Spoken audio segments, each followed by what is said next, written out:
Resenha do TJSC. Olá, começamos neste ponto mais uma edição da Resenha da Semana, reunindo as principais notícias que trouxemos aqui, participação da reportagem do TJSC Rádio e também vamos trazer, como sempre, a entrevista da semana. A resenha semanal está no ar.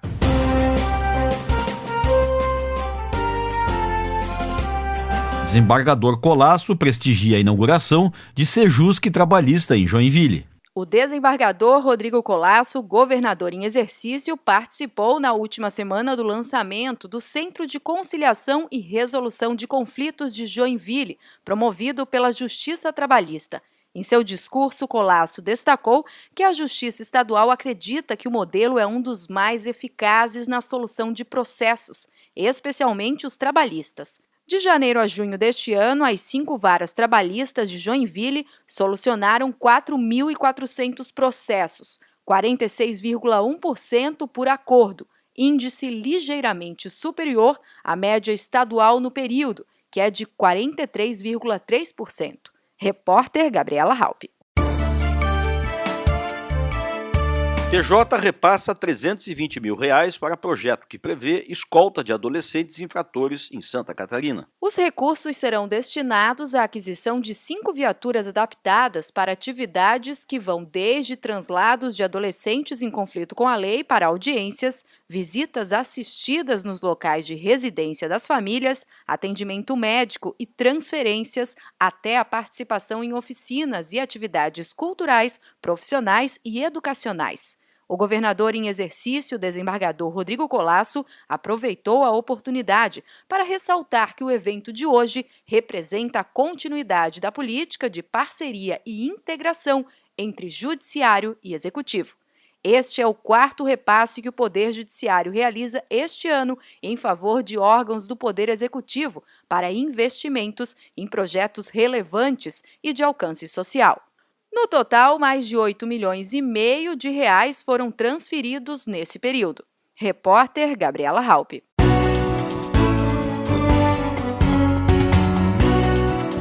Estamos apresentando aqui pelo TJSC Rádio a Resenha da Semana. Comarca de Rio do Campo, no Alto Vale do Estado, promove sua primeira oficina de paz. O evento aconteceu na Câmara Municipal de Vereadores e contou com a participação de integrantes da Rede de Proteção, da Rede de Atendimento, de famílias que ingressam com ações de divórcio, guarda, alimentos e visitas, bem como da comunidade em geral. Conduzida pela oficiala da Infância e Juventude, Mary Lúcia Bodemiller, a oficina abordou temas como tipos de família, o processo de divórcio, pensão alimentícia, guarda compartilhada e alienação parental, entre outros tópicos. A Oficina de Paz é um programa educacional desenvolvido pelo Conselho Nacional de Justiça para ajudar pais e filhos a enfrentar a fase de reorganização familiar após o divórcio. O programa não visa avaliar ou julgar os pais, mas sim ajudá-los a superar a fase do divórcio. Repórter Gabriela Halpe. Comerciante que acionou PM para revista injusta em cliente arcará com danos morais. A 2ª Câmara Civil do Tribunal de Justiça confirmou sentença que condenou o comerciante do sul do estado a indenizar por danos morais consumidora acusada de furto de mercadorias no interior do seu estabelecimento. A cliente conta que depois de realizar suas compras, foi surpreendida pela abordagem de 2 policiais militares que a revistaram acompanhados por funcionária da loja, mesmo após ela apresentar o cupom fiscal e ficar constatado que nada além do adquirido havia entre seus pertences. Para o desembargador Rubens Schultz, relator da matéria, a autora trouxe aos autos depoimentos suficientes a comprovar a situação vexatória a que foi exposta. Ele adequou o valor da indenização em 17 para 5 mil reais. A decisão foi unânime. Repórter Gabriela Halpe. Você está acompanhando a resenha semanal. Nós vamos fazer um rápido intervalo e já na volta é hora da nossa entrevista semanal. A gente sempre traz o destaque aqui entre as notícias da semana, a entrevista que foi o destaque. Daqui a pouquinho, fique ligado, nós hoje vamos conversar com o juiz de direito da comarca de Balneário Camboriú, o Dr. Adilor Danieli, e vamos tratar dos recursos hídricos. Depois do intervalo, a entrevista da semana aqui na Resenha Semanal. Adotar é dizer sim. É ter coragem de mudar o seu destino e o de uma criança. Seja qual for o motivo, quem adota tem sempre sonhos e muito afeto para compartilhar. Mas, além de ser um ato do coração, a adoção também envolve muita responsabilidade. Diga sim à adoção e ajude a mudar vidas. Entrevista da semana. Ok, chegada a hora então, dentro da nossa resenha semanal, a entrevista da semana. Nós vamos começar a conversar aqui com o Dr. Adilor Danieli. Ele é juiz de direito da comarca de Balneário Camboriú e o nosso assunto desta entrevista da semana é recursos hídricos. Nós somos exatamente o país que temos a maior quantidade de água do planeta. Estamos desatentos a este tema, hein? O Brasil está totalmente desatento, totalmente mesmo. Nas pesquisas que levaram à redação da tese, eu pude concluir que o Brasil tem hoje, sozinho, 12% de toda a água doce do planeta. Nós temos aí mais de 200 países no mundo, e só o Brasil sozinho, que não é o maior país em extensão territorial, nós temos Canadá, temos Rússia, temos outros países com extensão territorial maior, e não tem nem metade dos recursos hídricos que nós temos. O Brasil sozinho tem 12% de toda a água doce do planeta. E a água é o maior bem de toda a qualidade de vida, porque a água é responsável por toda e qualquer forma de vida do planeta, não só a vida humana, a vida animal, também a vida vegetal. Tudo que é forma de vida no planeta depende da água. E o Brasil, por ser o maior detentor de água doce do planeta, ele não está dando o tratamento que esse recurso merece, não está dando o devido tratamento. Um pouco por falta de investimentos, um pouco por falta de vontade política também. O senhor diria, ousadamente já, que daqui a uns anos, daqui a umas décadas, o mundo vai promover guerras por causa da água, assim como fazem com o petróleo hoje? Eu não vou, digamos, fazer uma afirmação, falar nesse sentido, mas a gente ouve isso há muitos anos, né, que a próxima grande guerra mundial seria em função da água. Tomara que não, tomara que isso seja apenas comentários. Mas, com certeza, a água vai provocar desentendimentos, desavenças em âmbito mundial, em âmbito global, porque em alguns países isso já está acontecendo. A Ásia, o norte da África são regiões do mundo, do planeta, que tem uma escassez muito grande de recursos hídricos, de água. E lá as pessoas têm uma forma de vida totalmente diferente do que nós aqui temos, do que outros países que têm esse potencial líquido possuem. Então, com certeza isso vai acabar gerando ou desentendimentos ou pelo menos uma supervalorização da água, que a água é um bem finito, o petróleo é um bem finito. O petróleo, por estar já quase se esgotando no mundo, ele tem um valor bem elevado. E a água está no mesmo caminho. Nós aqui no Brasil mesmo, com essa grande quantidade de recursos que nós temos, 12% de tudo que tem no planeta, temos algumas regiões que está faltando. Não vamos nem falar no Nordeste, a própria região da Grande São Paulo. Há uma concentração humana muito grande, são regiões onde a população cresce demograficamente em índices bem elevados, porém a água ela está em escassez, ela está se reduzindo, porque é um bem finito. E o governo já está adotando, fazendo transposições de rios para poder abastecer. Então, há regiões do nosso país mesmo que já estão sentindo a falta da água. Doutor, nós vamos fazer uma rápida parada, nós vamos para o intervalo e já voltamos para continuar esta conversa. Nós estamos apresentando a resenha da semana e dentro desta resenha a gente sempre traz para cá a entrevista que foi destaque desta semana. Voltamos já já, fique ligado.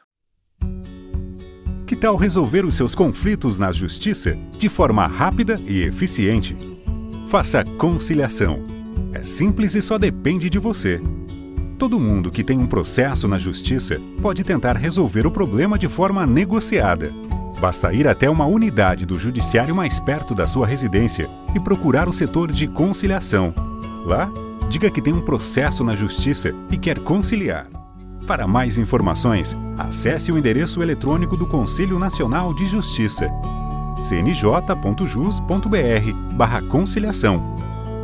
E encontre os locais e contatos dos núcleos de conciliação do seu estado.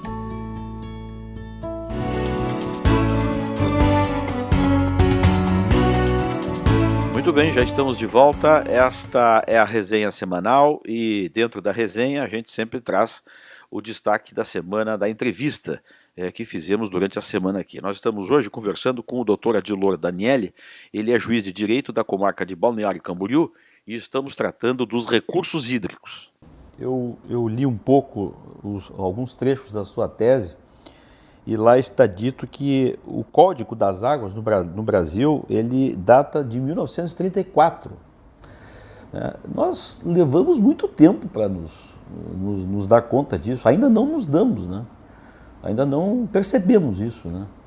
O senhor acha que isso também é uma questão de pura educação do país? Com certeza. A educação ambiental, ela gera reflexos a curto prazo.